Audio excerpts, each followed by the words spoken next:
Hello, everyone, and welcome to the Prose podcast. I'm your host, Tally Shamus, and today I'm joined by literary agent Andie Smith to discuss her unconventional journey to becoming a literary agent, the traits she looks for in authors, and the emerging genre of ecofiction. Andie Smith is an associate agent at Creative Media Agency who has been obsessed with books from a young age. Growing up reading above her grade level in school, she was the girl who always had her nose in a book. When she discovered the agonizing pain of a book hangover after finishing a favorite series, Andie quickly learned she wanted to pursue a career in literature so she could be stuck in her favorite world forever. She has previously served as a writer and editor for several local newspapers and magazines in Central Florida. In 2022, she interned at Booker Albert Literary and was promoted to junior agent in 2023. After graduating with her master's in public administration, Andie joined the team at Creative Media Agency in 2025. She is still growing her list and welcoming authors to join her team. So, Andie, thank you so much for joining me today. I'm going to start by asking you about your writing journey and how you became an agent. Ooh, yeah. I feel like everyone who has become an agent has a very unorthodox way of becoming an agent or getting into publishing. Um, we have like the hardcore people who have wanted to work in publishing forever, and that's what they do. But then they have me, and I was going to school for something completely different. I was doing my master's in public administration, and I was writing at the time. So I started out as an author. I was querying, so I was familiar with that process. And I discovered that you could do internships for credit for my master's program. And I thought, well, how cool would it be to do some sort of internship in publishing? So I applied to way too many at that point. Uh, and ended up getting an internship at my former agency. And I think it was like 2 or 3 weeks into the internship where I was like, "Oh, what if I just did this for the rest of my life and not what I'm going to school for?" So, that was super fun, but it just kind of landed in my lap, I guess. It was a pretty lucky experience, and I've always loved books and being around anything in literature, so I guess I never thought that a career in publishing on the other side of things was possible, and it is, and now I am never going back to anything else. That's incredible. So, did you find it difficult to secure that internship? I applied to so many, yeah, I would say it was pretty difficult. I didn't think I would get one at all. I was just sending out cold applications, and there's different websites. There's like a publishing jobs website, that had a bunch of just postings, but also some agencies are quiet about internship postings and you just have to check their website. So I was constantly doing that and did not expect anything. But luckily got an email and I was like, is this fake? Is this a spam? Like, I don't know, but it was real. So yeah, it was pretty hard to do. I had no experience also. I don't know if that plays a factor. I had no publishing experience, but I spoke to my passion for writing, for reading, for the industry, and that hopefully made a difference. Can you tell me a little bit about what you did in that internship, how the work was structured, and maybe some early lessons that you learned? Yeah, and one thing I always like, not regret, but wish that I did was do different internships at different agencies because every agency operates differently. And so what you learn at one may not be the same way another one handles a certain process. So that's super helpful. So if I have any advice about internships, it's definitely that. But for me, mainly, my job was to read incoming queries and give my thoughts on them. It wasn't me making the decisions on them. That was reserved for the agent, but kind of just getting an insight into what a query looks like, learning how to evaluate a query, what makes it strong, what makes it stand out, learning how to evaluate pages then and what makes a query go from a query to a full request, and then reviewing those full manuscripts, partial manuscripts as well. And during my internship, my project for my master's program was actually implementing a critique process for the interns to use when evaluating manuscripts. So evaluating things like voice and writing, character development, plot development, things like that. So I implemented that sort of structure and how to evaluate a manuscript, and that helped me so much of just learning what to look for, what makes something stand out. But that was really the gist of what my internship was Right. queries and manuscripts. Oh, that process sounds fascinating. Is that still something you use today, or is it more intuitive now? It's definitely more intuitive now. I think it's very helpful though, and good to kind of lay things out, especially when I am going into revisions with an author or I'm preparing an edit letter. I do touch on different things like character development or plot development or pacing. And I think that's because of kind of instilling that process in my brain of what to look for. That helps me now.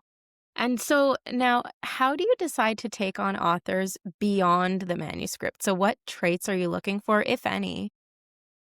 Ooh, that's a good question. I'm very intentional about the authors that I represent, not just the stories, uh, but the kinds of people they are too. I don't want uh, not troublemakers, but um, I want people to be here for the right reasons. I want to represent authors from many different backgrounds, different voices. I think there's so many underrepresented voices in the industry, and if I can use my power as an agent, however possible it is to uplift those voices. So that's very important to me and the types of authors that I represent. But also, I really look for an author that, like I said, is in it for the long haul and is in it because they're passionate about what they do and they're just excited to be here. And it's not just a quick, I want to write a book and get money kind of thing. And all of my authors are definitely not those people. We all want money at the end of the day. But definitely that hunger and that drive that I can just tell an author has, that is what I'm looking for beyond just the manuscript. Right. And now, getting back into the manuscript, so we talked about, pacing, character development. Are there any elements that are just complete, deal breakers? If you see it in a manuscript, you're rejecting. And on the other end, are there any that really kind of pull you in? And if a manuscript has this, you want it. Oh, that's a good question. Deal breakers besides like my main like trigger warnings that I most likely wouldn't even read the manuscript at that point anyways. Um it would probably come down to the writing, I would say, and that's not to say I won't represent something that is not all the way there, and I think that's a huge part of being an agent is helping someone get a manuscript to a better point and polish it a little bit more. But I think there is something to say about honing your craft and learning how to improve your writing, because I can help, bring out your plot, bring out your characters, help with pacing and tension and romantic development and everything like that. But at the end of the day, I cannot write your book for you. So the writing has to be there for me at least to see the potential. And if it might be too early in that author's career or they're not spending enough time working on their craft or reading craft books or trying to continue writing something else or finding a genre that works better for them or something like that, and the writing isn't fully bringing me in and it's not where I need it to be, then I would pass on something for that reason. In terms of the opposite of what really pulls me in, aside from really good writing, um, that's a really good question. It's always something I feel like it's different for me for every manuscript. Sometimes it's the plot that I just can't stop thinking about, and it's just such a cool idea that I could never come up with. I'm so intrigued. Sometimes it's the characters that stick with me. I have manuscripts that I offered on that I lost out on that I'm still thinking about those characters to this day. So if you can write a character that just emotionally I can connect to and sticks with me, that's an immediate yes. Now, do you ever have manuscripts where while you're reading them, it's just okay. It's not bad, it's not great, but for some reason after you finish reading it, you can't stop thinking about that? Ooh, yeah, I feel like that happens a lot. And I typically know if I'm gonna offer on a manuscript at like the 30% mark, I wanna say. And I know the percentage because I read manuscripts on my Kindle, so it tells me. But Yeah. it's typically pretty early on where I know. And even if it's this is interesting, I may offer on this, I may not. I could not know that until the very end. And it could be something like a plot twist that really like does it for me. So that has happened. I more so am pretty confident earlier on if it's going to be an absolute yes, or if I know I'm not going to represent it at that point, then I will let the author know so I'm not wasting their time, not wasting my time. Um, but yeah, that's interesting. Yeah. Now, how do you balance representing things that you really love, maybe topics that are close to your heart, with the realities of what editors are looking for? So if something's just not trending in publishing, but you love it, what are you going to do? Ooh, that's a great question. And I love that you said trending. Because I always tell my authors, please do not write trends. Please do not write for the market. Write the book that you want to write. Write the book that you want to read as a reader as well. And the rest will come. The market changes almost every day at this point. Trends are going to come and go. So by the time you write something that's trending right now, it's probably going to be gone when it's actually ready to go in submission. So never worry about that. I think for me, it doesn't come down to what's trending. It's more so identifying what I love as a reader and what I can champion as an agent, which are two very different things. You think they would kind of coincide, and sometimes they do, but there are often manuscripts that I read that I would eat up as a reader and like stay up till 2 a.m. reading, and it's like perfect for me. But as an agent, I don't have that pull or that connection to it, or I don't have an editorial vision for it. I don't know what I would do with it, kind of thing. And that happens a lot, and I have to share that with the author. And I know it's heartbreaking to hear, but it really is in their best interest because you do want an agent that has a good vision for your book and can champion it. And we're going to be reading this thing like 3 to 4 times, maybe more, depending on what's needed on it. So it has to be something not just that I love, but that I can work on multiple times and have a vision for. And sometimes there is a disconnect for me there, and I have to identify what I would love as a reader and what I am a best fit for as an agent. Right. And so when you say a best fit for as an agent, what does that mean? What do you think is missing in a manuscript that you can't champion? Is it like the editorial vision or even knowing which editors to submit to? Yeah, I think it comes down to vision. I don't think there's necessarily anything missing. It just means it's not a right fit for me and maybe my taste. Because again, my taste as an agent and my taste as a reader are a little bit different. I try not to represent things too much that I would read all the time as well because I have a different like hat on my head, I guess, when I'm editing and things like that. I also try not to represent things too similar to each other at the same time as well. So that might be something. It might have other similar elements that's in another story that one of my authors is currently working on that no one in the world would know that, but that does stand out to me as something that I don't know how to make it work.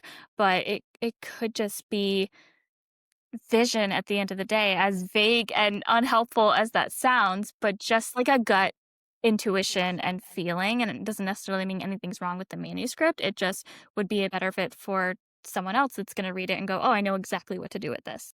Right. I want to get into something that you're interested in that really fascinates me, and that is Okay. ecofiction. Yes. I'm so excited to talk about this because I haven't seen anyone else, any other agents for sure, talking about this. And so when I started my undergrad degree, I went into environmental studies because I was very, very interested in the state of the world in that sense. So can you tell me a little bit about ecofiction? What is it? Yeah. Oh, I'm so excited. And I love this because so many people point out that, not too many agents are looking for this, but I think it's happening now. And I don't know if it's because I have put it out there so much or what. I'm not going to take credit for it because so many people should be looking for it. But eco fiction essentially is fiction stories that have some sort of environmental theme. And I want to be clear that that does not mean dystopian. So we see a lot of in like taking that as, oh, a young adult dystopian story or like Hunger Games, not necessarily eco-fiction. That's more post-apocalyptic, and that is a near future kind of world of what can happen if climate change comes in and things like that. But that's more in the fantasy sense. I am speaking more to grounded, modern, contemporary eco-fiction. So stories where maybe a group is trying to save a species from extinction, and we go through the challenges of that, or climate change is actively affecting a community, or hurricanes. You can do different twists on things and add a little fantastical element to it. But as long as it's grounded in the environmental theme is the central part of the story, sustainability, anything, to do with glacier melts or global warming or anything like that too. Protesting and things like that, I think are super important. But for me, my background is also in environmental studies. So I did my undergrad in environmental studies, and then I worked in higher education and sustainability. And that's what I was doing my master's for, was to go into sort of something like environmental policy. Um, yes, it's all coming together, right? So it's something I've been passionate about since I was young, and the environment is super important to me. So if I can incorporate that in publishing somehow and run with it, I'm so excited to do that. Are there any books you would recommend that focus on ecofiction? Yes. Oh, and I made a TikTok about this with like my favorite. We also call it cli-fi, like Ooh, climate I like fiction that. reads. Yeah. Um, and like Parable of Sour is a really good one, and that is, it kind of leans more literary into the nonfiction space as well. But that's one of my favorites. Orleans is a really good ecofiction fantasy, and it is essentially about a city based on New Orleans that is ravished by hurricanes and damage. Those are some of my favorites that I really enjoy. But there's some other really great ones out there. So, what advice would you give to authors that are writing in this genre in terms of, doing the research, putting together the story, also just being sensitive to real life experiences? Yeah, I would say if you can, try to find something in your own community that's happening around you. I think every city, every state, every part of the world is experiencing some sort of environmental disaster or concern or something that affects the world, but there should be something that probably affects your community as well. And so think about that as well. Any take on environmental justice as well, because that is a huge uh, problem that we have in our country, of things that are happening and they're only happening in specific communities for whatever reason that may be. So, leaning into stories like that, I think, are super important. Doing the research, of course, speaking to others, though, also, if you don't have direct experience with it, you can always reach out and find researchers or those that are in that field if you're writing something specific that has a lot of science base to it. But yeah, see, find what's in your own backyard, I would say. Now, the environmental justice is really selling me because I'm also a lawyer. I'm like, oh Oh, my gosh, yes. just bring these together. Please. Yes. Yeah. Oh my goodness, I love that. Yeah, I wrote a lot of articles on environmental justice during my undergrad and my early grad school days, so it's something I'm super passionate about. Yeah, that's fantastic. And are you still writing now as an agent? It's a great question. I should be, but I am not. I started out as a writer and I wrote my books before I ever became an agent. So I had a kind of one path for myself, and then that completely changed in the best way possible. And so now my priorities have shifted a ton, and I'm perfectly content with that. And I love being an agent, being a freelance editor as well, doing all kinds of other things in publishing. It has taken over my life, and I do not regret that one bit. So that's kind of where my focus is right now.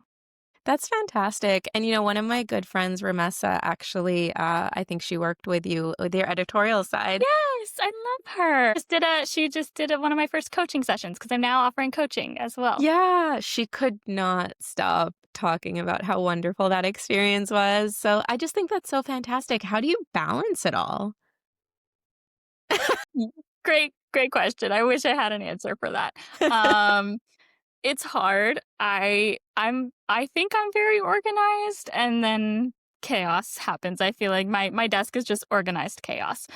So spreadsheets are very helpful for me. I schedule everything out, so even edits that I have to do every day, I have that on my calendar and my schedule of what days I'm going to do this manuscript, what days I'm going to do this one, and I blend in sort of agenting work and editing work at the same time with that too, because my authors that I represent are also priority to me, of things that they have to get done, especially when we're trying to get things out on submission and things like that as well. So I kind of move in stages at the same time. So when someone is kind of taken care of here, then I focus on getting this next person to this certain stage. So I think that helps me scheduling it all out and seeing it written down. I'm a very visual Yeah. person, but other than that, chaos.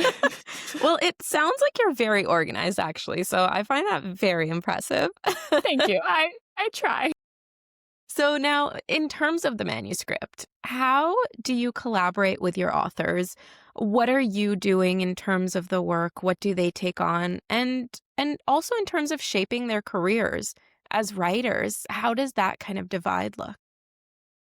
Yeah, it's a good question. So I, from the very beginning, like as soon as we get on a call to offer representation, I come to that call with ideas for revisions for their story.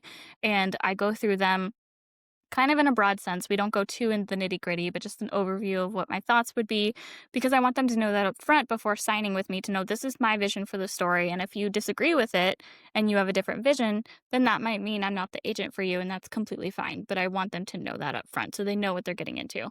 But then at the same time, I treat my relationship with my authors as a collaboration, as a partnership. So I don't want it to be just me telling them what to do or vice versa. I want it to be me guiding them. That's what I'm here for, to use my experience and my knowledge to help them be the best that they can be. And that requires a certain level of trust that they have to put in me, that I ask of them to take my direction. And sometimes there might be discussion about that. So, and I'm completely open to that. So if I share feedback with an author and they're like, this doesn't work quite so right with me. This is not what I was trying to do here. Could we talk about this? We get on a call, we hash it out, and we find a solution together. That's what I always ask. It's not, I'm saying no to this and we're doing it this way. It's we're going to talk about this and make it collaborative and make it feel like a more of a process. So we do that, and then after they sign with me, then they get their full edit letter, which goes into more detail.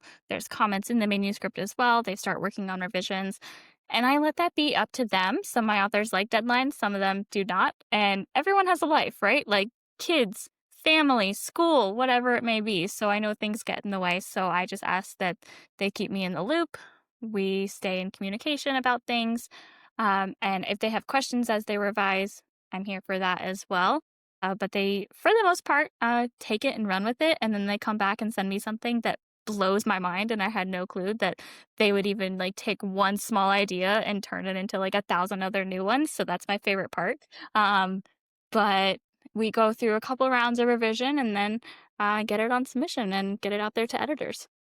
And then once an author is out on submission, what does that look like? Do they typically start working on something new? Do you recommend that they go on social media and say that they're on sub, or do you try not to advertise it? Yeah, I think the announcing of it is dependent on the author and what they want to do. It doesn't, make or break anything either way. Sometimes it can be helpful if an editor sees it and they are interested. They could comment or reach out to me and say they saw this post, they would love to see it, kind of thing. But at the same time, it's not going to hurt them if they don't do that also, because they're not the ones sending it out there. That's me and my connections. So um, in terms of process, I'm very transparent in my process, so they're pretty clued in on kind of where everything is and what the status is. And I tell them to start working on the next thing. Some of my authors already have the next thing ready to go, and the next thing after that, and after that. So some of them never stop writing, and it's wonderful. But for everyone else, they are already working on the next thing, and that can take some time. But we do want to focus on that because submission right now is very different. And I became an agent after COVID, but I know from speaking with my mentors and my colleagues, COVID really impacted publishing in terms of just timeline and everything as well. Editors are so busy. There's more agents than there are editors now. So things are taking a longer time than they used to. So submission can be anywhere from 2 weeks to 2 or 3 years, I've seen at this point. So, we don't wanna sit around and do nothing during that time. Always work on the next thing, have something else ready to go, for when and if that time comes that you need to sort of swap projects out or send something new out into the world. So now what is some advice that you would give? This is a two-part question Okay. to writers that are trying to get their work out there and also to those that are looking to get into agenting. Mm. To writers, my best advice is, 1, write the book, finish it, and then use beta readers or critique partners. Don't send it out too early. That was the mistake I made as a writer. I wrote a book and sent it out to all these top tier agents and thought I was going to be the next best thing. And no, I was quickly educated that I was wrong. So don't do that and take your time with it. It might feel like there's a sense of urgency to get it out there because an agent's going to close, or you don't know when they're going to open again, or if they're not going to be looking for this in a couple months when it's actually ready. But don't worry about that. Like, agents will reopen. We're always looking for new things. So write on your own time and make sure that it is the best that it can possibly be before getting it out there. And use beta readers, use critique partners, get that feedback. It's super helpful. And don't be afraid to take some constructive criticism as well. Like, that can be super helpful to an author's perspective, an author's manuscript. Try to distance yourself from making it personal and more so learning how to hone your craft. For people interested in aging, I would say start looking into internships and start applying and do what I didn't do and do multiple internships at different agencies. Uh, Sometimes, yes, you can do one internship and get promoted within that agency, or you can then do another internship, get some more experience, and go to maybe a bigger agency or something like that to get started out with. But yeah, don't be afraid to learn as much as you can while you're in a position where you don't have to make those tough decisions.